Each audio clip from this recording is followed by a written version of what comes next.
शून्य से ईश्वर स्तर तक। अध्याय 3158। नमस्कार, आप कहानी में खो जाएं उससे पहले चैनल को सब्सक्राइब करें और नोटिफिकेशन ऑन करें। धन्यवाद।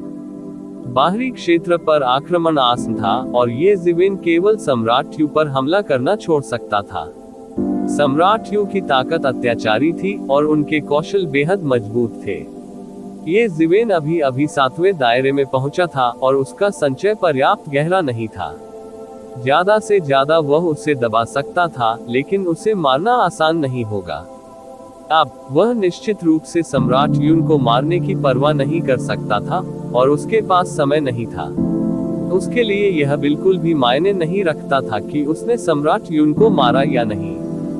अभी युद्ध में उसने अपनी शक्ति का पूर्ण प्रदर्शन किया था। उसने बंदर को डराने के लिए मुर्गे को मार डाला था और उसका मूल लक्ष्य हासिल हो गया था। ये सोना खाने वाली चींटी रानी को मारने से भी अधिक प्रभावी था। जैसा कि कहा जाता है, जब घोंसला पलट दिया जाता है तो कोई भी अंडा साबुत नहीं बचता। एक बार जब स्टॉर्म विंड सिटी में सेंध लग गई, तो उसके लिए अपनी ताकत के साथ भी निकलना मुश्किल होगा, क्योंकि यहाँ न केवल सम्राट राजा स्तर के स्वामी थे, बल्कि बाहरी क्षेत्र में सम्राट राजा स्तर के स्वामी भी थे। दूर से देखने पर बाहरी क्षेत्र से बड़ी संख्या में जीव आकाश और पृथ्वी को कवर करते हुए आगे बढ़े। उजाड़ आभा ने पृथ्वी को हिला दिया और यह एक धार में बदल गई, जो सीधे नीचे की ओर बहने लगी।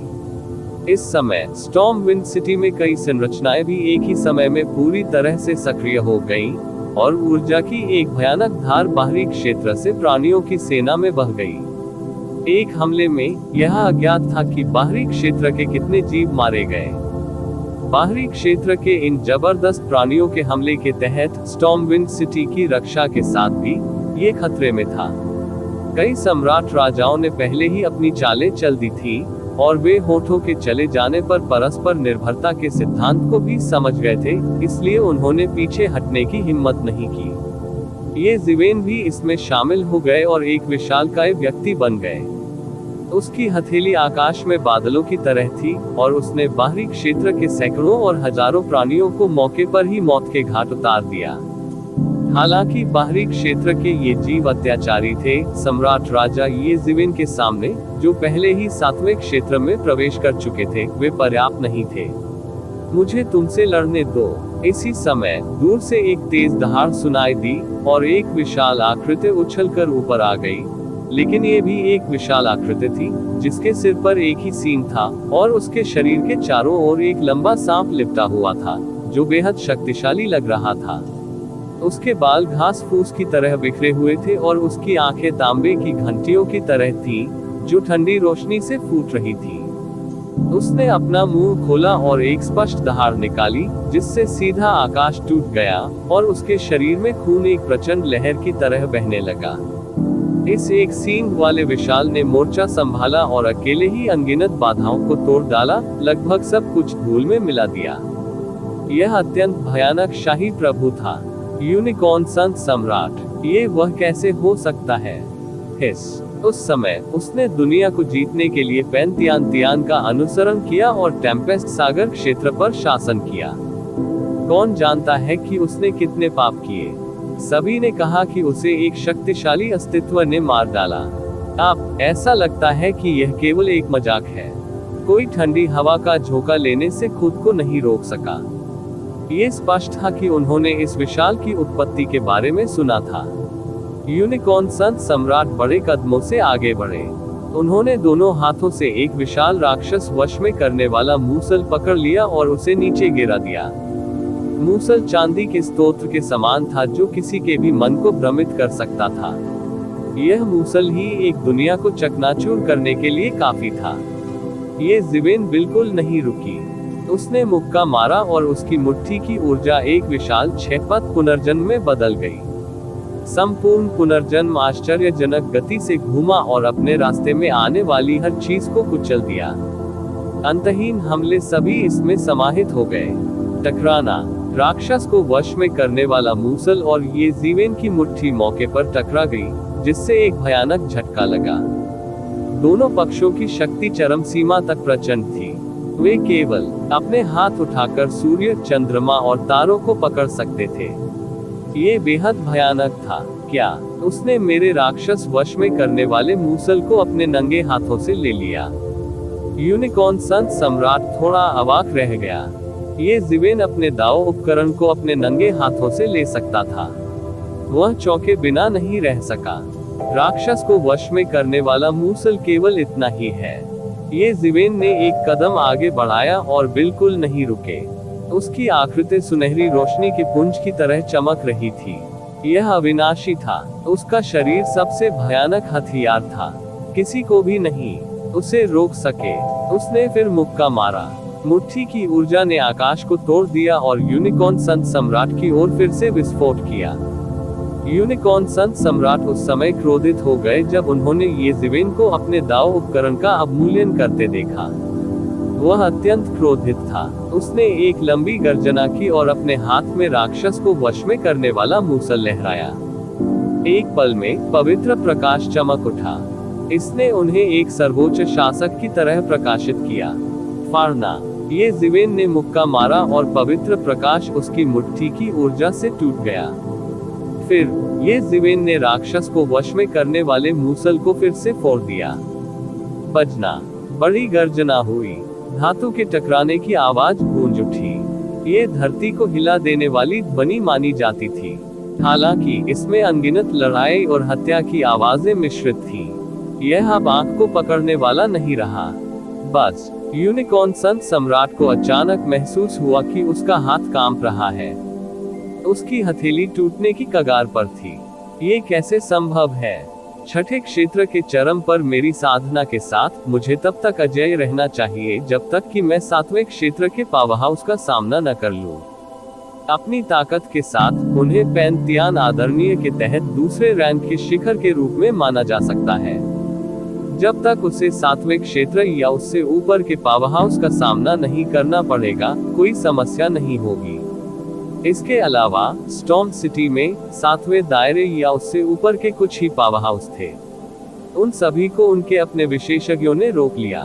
उनका सामना करना असंभव होना चाहिए। हालांकि इस आदान प्रदान ने उसे एक डरावना एहसास दिया। क्या ऐसा हो सकता है कि उसे सातवें लोक या उससे ऊपर के किसी पावरहाउस का सामना करना पड़ा हो? हालांकि वास्तविकता ने उन्हें इस बारे में सोचने के लिए ज्यादा समय नहीं दिया। ऐसा इसलिए था क्योंकि ये ज़िवेन पहले ही दौड़कर आ चुकी थी। ये ज़िवेन ने एक सुनहरी रोशनी पर कदम रखा जिसने आकाश को भर दिया और फिर से बाहर निकल गई। गेंदा संत सम्राट के चेहरे पर झिझक का भाव था। अभी अभी उसे ये ज़िवेन के हमले से थोड़ी चोट लगी थी। हालांकि वह विरोध करने के लिए राक्षस वश में करने वाले मूसल का उपयोग नहीं कर सका। अगर उसने ऐसा किया तो ये ज़िवेन की आश्चर्यजनक मुट्ठी की ताकत शायद उसे भेद देगी। संक्षेप में, वह इसे ले सकता था या नहीं, पहल उसके हाथ में नहीं थी। इसके बजाय ये ज़िवेन की तरफ था। जब से उन्होंने खेती करना शुरू किया, ये पहली बार था जब उन्हें ऐसी अनुभूति हुई। ये नाग के द्वारा नेतृत्व किए जाने का एहसास था। वह तय नहीं कर पा रहा था कि वह जीवित रहेगा या मर जाएगा। बजना। एक और चौंकाने वाली टक्कर हुई। यूनिकॉर्न संत सम्राट की हथेली का मांस मौके पर ही फट गया। देखते ही देखते उसकी पूरी हथेली बुरी तरह कट गई। एक अन्य टक्कर में उन्हें भारी क्षति हुई और उनके हाथ सुन्न हो गए। ये कैसे संभव है? यह असंभव है। यूनिकॉर्न संत सम्राट को विश्वास नहीं हो रहा था कि ये ज़िवेन अपने नंगे हाथों से उसके राक्षस वश में करने वाले मूसल का विरोध कर सकता है। हालांकि इस टक्कर में उसका ही नुकसान क्यों हुआ? उसकी हथेली टूटने वाली थी, लेकिन ये ज़िवेन को कुछ नहीं हुआ। उसका शरीर कितना अत्याचारी है। ये कैसी काया है? क्या किसी इंसान के लिए ऐसी काया पाना संभव है? यह उन कुछ जातियों से भी अधिक अतिरंजित है जो अपने अत्याचारी शरीर के लिए प्रसिद्ध है। कम से कम उसने कभी किसी को नहीं देखा था जो अपने नंगे हाथों से उसके राक्षस वश में करने वाले मूसल का विरोध कर सके और उसे नुकसान पहुंचा सके। दोबारा ये ज़िवेन ने पीछा किया और राक्षस को वश में करने वाले मूसल पर फिर से मुक्का मारा। टकराना। यूनिकॉर्न संत सम्राट की हथेली, जो राक्षस को वश में करने वाला मूसल पकड़े हुए थी, मौके पर ही फट गई। ये जिवेन की ताकत बहुत आश्चर्यजनक थी, यहाँ तक कि धातु भक्षी चींटी सम्राट, जो अपनी ताकत के लिए भी जाना जाता था, ये जिवेन के खिलाफ अच्छा प्रदर्शन नहीं कर पाया।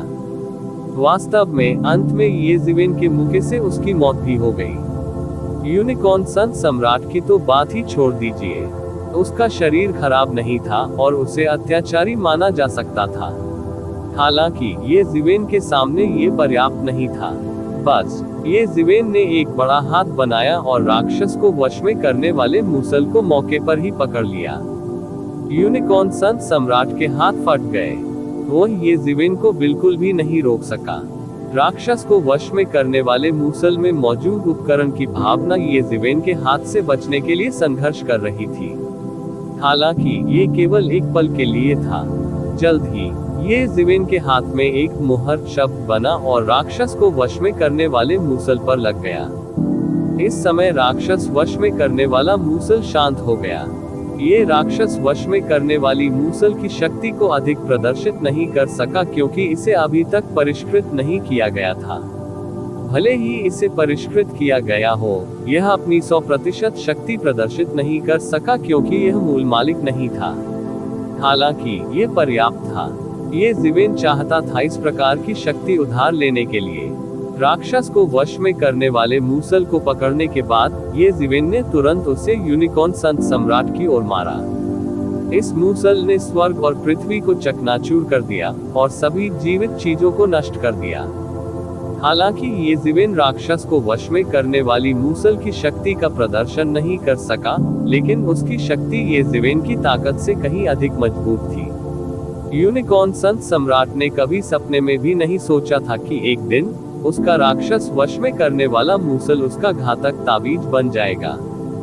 हालांकि अभी अभी ये जिवेन ने उसके दोनों हाथ उड़ा दिए थे। वह अभी तक ठीक नहीं हुआ था, तो वह कैसे विरोध कर सकता था? वह केवल पैरी मुद्रा बनाने के लिए अपनी भुजाओं का उपयोग कर सकता था। हालांकि ये बेकार था। एक धमाके की आवाज सुनाई दी। राक्षस वश में करने वाले मूसल के आश्चर्यजनक प्रहार से उसकी दोनों भुजाएं खून की धुंध के 2 बादलों में बदल गई। तभी अंतरिक्ष के टुकड़े टुकड़े होने की तीव्र ध्वनि सुनाई दी। ये जिवेन अपने हाथ में भूत भगाने वाली छड़ी लहरा रहा था। ऐसा लग रहा था मानो वह स्व सिखाया गया हो। उन्होंने स्वचालित रूप से शानदार रॉड तकनीकों का एक सेट समझ लिया था। फिर छड़ी ने एक सींग वाले पवित्र सम्राट की छाती पर जोरदार प्रहार किया। टकराना।